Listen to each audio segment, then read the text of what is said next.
تو یہ page number 22 پہ یہ آخری جملہ تھا. I know there are people who do not quite agree with the division of India and the partition of Punjab and Bengal. میں جانتا ہوں کہ ایسے لوگ ہیں جو ہندوستان کی تقسیم اور پنجاب اور بنگال کی تقسیم کے ساتھ پوری طرح متفق نہیں ہے.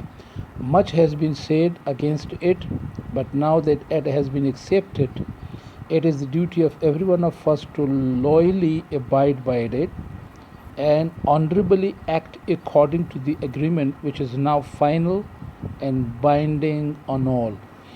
اس کے خلاف بہت کچھ کہا گیا ہے مگر اب یہ منظور کر لیا گیا ہے. ہم میں سے ہر ایک کا یہ فرض ہے کہ وفاداری سے اس کی پابندی کرے اور باعزت طور پر معاہدے کے مطابق عمل کرے جو اب سب کے لیے آخری اور لازم ہے، بائنڈنگ ہے. اب دوسرے صفحے پر آ جائیے، پیج نمبر 23 یہاں ہے. But you must remember as I have said that this mighty revolution that has taken place is unprecedented. لیکن تمہیں یاد رکھنا چاہیے، جیسے کہ میں نے کہا ہے، کہ یہ طاقتور انقلاب جو واقعہ ہوا ہے غیر معمولی ہے. اس کی کوئی نظیر، کوئی مثال دنیا میں نہیں ملتی. One can quite understand the feeling that exists between the two communities whenever one community is in majority and the other is in minority. ہر کوئی اس احساس کو بالکل سمجھ سکتا ہے کہ جو کچھ دو فرقوں کے درمیان موجود ہے، جہاں ایک فرقہ اکثریت میں اور دوسرا اقلیت میں ہے. یعنی ہندوستان کی تقسیم سے پہلے تو ہندو اکثریت میں تھے. جب یہ دو ریاستوں میں تقسیم ہو گئے تو ظاہر ہے کہ جو پاکستان میں ہندو رہ گئے یا سکھ رہ گئے وہ تو بالکل اقلیت میں آ گئے، اور وہاں پر جو بھی مسلمانوں نے فیصلہ کیا وہاں پر تو آپ دیکھتے ہیں کہ وہاں پر اقلیت میں آ گئے. یہ تو احساس ایک موجود ہے. But the question is whether it was possible اور practicable to act otherwise than what has been done. لیکن قائد اعظم نے ایک بہت اہم نقطہ اٹھایا کہ یہ احساس اپنی جگہ پر ٹھیک ہے، لیکن سوال یہ ہے، اور یہ سوال یہ پیدا ہوا کہ کیا یہ ممکن یا قابل عمل تھا کہ اس کے برعکس ہونا چاہیے تھا جو ہو گیا ہے، یعنی کہ ایک تقسیم ہونی چاہیے تھی. یہ بہت اہم نقطہ قائد اعظم نے اٹھایا. On both sides, in Hindustan and Pakistan, there are sections of people who may not agree with it, who may not like it, but in my judgment, there was no other solution, and I am quite sure the future history will record its verdict in favor of it. دونوں طرف ہندوستان اور پاکستان میں لوگوں کے ایسے طبقے ہیں جو ہو سکتا ہے اس سے اتفاق نہ کرے، جو ہو سکتا ہے پسند نہ کرے، مگر میری سمجھ میں کوئی دوسرا حل نہیں تھا، اور مجھے یقین ہے کہ مستقبل کی تاریخ میں اس کے حق میں فیصلے کا اندراج ہوگا. And what is more, it will be proved by actual experience as we go on that it was the only solution of India's constitutional problem. اور مزید یہ کہ جب ہم آگے بڑھیں گے تو حقیقی تجربے سے یہ ثابت ہوگا کہ ہندوستان کے آئینی مسئلے کا اس سے کوئی بہتر حل نہیں تھا. Any idea of united India could never have worked. متحدہ ہندوستان کے کسی تصور نے کام نہیں کرنا تھا، کہ کامیاب نہیں ہونا تھا. And in my judgment it would have led us to terrific disaster. اور میری رائے میں یہ خوفناک تباہی کی طرف ہمیں لے کے جاتا. Maybe that view is correct, maybe it is not. That remains to be seen. ہو سکتا ہے وہ نقطہ نظر درست ہو سکتا ہے یہ میرا نقطہ نظر درست ہو. ابھی یہ دیکھنا رہتا ہے یعنی باقی ہے. اب تو ہمیں ثابت ہو گیا کہ ہندوستان میں مسلمانوں کے ساتھ کیا ہو رہا ہے، وہ خود بھی ثابت ہو گیا. قائد اعظم کی بہت بڑی پیشن گوئی ثابت ہو چکی ہے. کشمیر میں کیا ہو رہا ہے، ہندوستان کیا کر رہا ہے. تو یہ تو سب کچھ آپ کو پتہ ہونا چاہیے. All the same in this division it was impossible to avoid the question of minorities being in one dominion or the other. تاہم ایک بات ہے کہ اس تقسیم میں اس مسئلے سے گریز کرنا یا اسے بچنا ناممکن تھا کہ ایک یا دوسری مملکت میں اقلیت میں آ جانا تھا. ہندو ادھر اقلیت میں رہنے تھے، وہاں پر مسلمان جنہوں نے فیصلہ کیا کہ نہیں آئے پاکستان میں، تو وہ اقلیت میں ان کو رہنا تھا. پھر ناؤ دیٹ واز انیوائڈیبل. اب یہ جو بات تھی یہ اپنی جگہ پر حقیقت تھی اور اسے بچا نہیں جا سکتا تھا. There was no other solution. اس کا کوئی اور دوسرا حل نہیں تھا. Now what shall we do. ایسے حالات میں ہم کیا کرتے؟ Now if you want to make this great state of Pakistan happy and prosperous, we should wholly solely concentrate on the well-being of the people and especially of the masses in the poor. اب اگر ہم اس پاکستان کی اس عظیم ریاست کو خوش اور خرم اور خوشحال بنانا چاہتے ہیں تو ہمیں تہ دل سے لوگوں کی بہبود پر توجہ مرکوز کرنی چاہیے، اور خاص طور پر عوام الناس، عام غریب لوگوں پر ہمیں توجہ دینی چاہیے. If we will work in cooperation together, the past bearing the hatched and are bound to succeed. ماضی کو بھلا کر، مخالفتیں چھوڑ کر اگر تم مل جل کر کام کرو گے تو تم ضرور کامیاب ہوگے. bearing the hatched یہ ایک محاورہ استعمال کیا ہوا ہے. اپنی پرانی دشمنیوں کو، اپنی پرانی مخالفتوں کو پیچھے چھوڑ کر ہم تصور کر سکتے کہ انشاءاللہ ہم کامیاب ہوں گے. If you change your past and work together in a spirit that every one of you, no matter to what community he belongs, no matter what relations he had with you in the past, no matter what is his color, caste or creed, is first, second and last a citizen of the state with equal rights. اگر تم اپنی ماضی کو تبدیل کرو اور اگر تم میں سے ایک لگن کے ساتھ اکٹھے کام کرے، کوئی بات نہیں اس کا تعلق کسی فرقے سے ہو، کچھ اہمیت نہیں ہے ماضی میں اس کے تمہارے ساتھ کیا تعلقات تھے، اس چیز کی کوئی اہمیت نہیں، اس کا رنگ، ذات یا عقیدہ کیا ہے.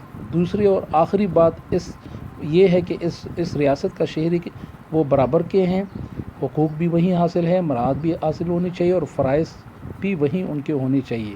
تو ایسے حالات میں جب آپ پرانے مخالفتوں کو اور پرانے ماضی کو بھول جائیں اور آپ ایک مل جل کر ترقی کرنے کی کوشش کرو گے تو اس کی کوئی انتہا نہیں ہوگی. پھر آپ نے رکنا نہیں ہے، آپ مثالی ترقی کریں گے. I cannot emphasize it too much. We should begin to work in that spirit.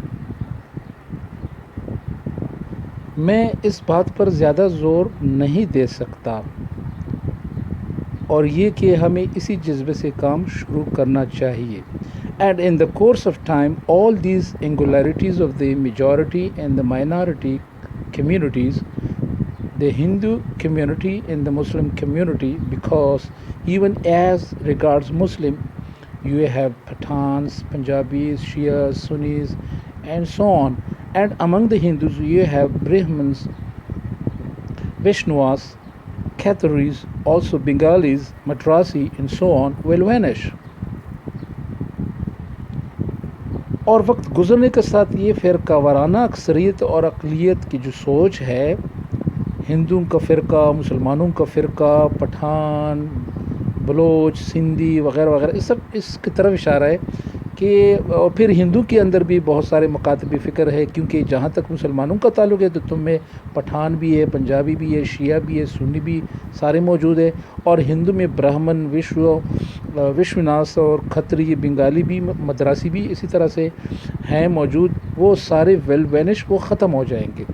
Indeed, if you ask me, that has been the biggest hindrance رکاوٹ in the way of India to attain freedom and independence.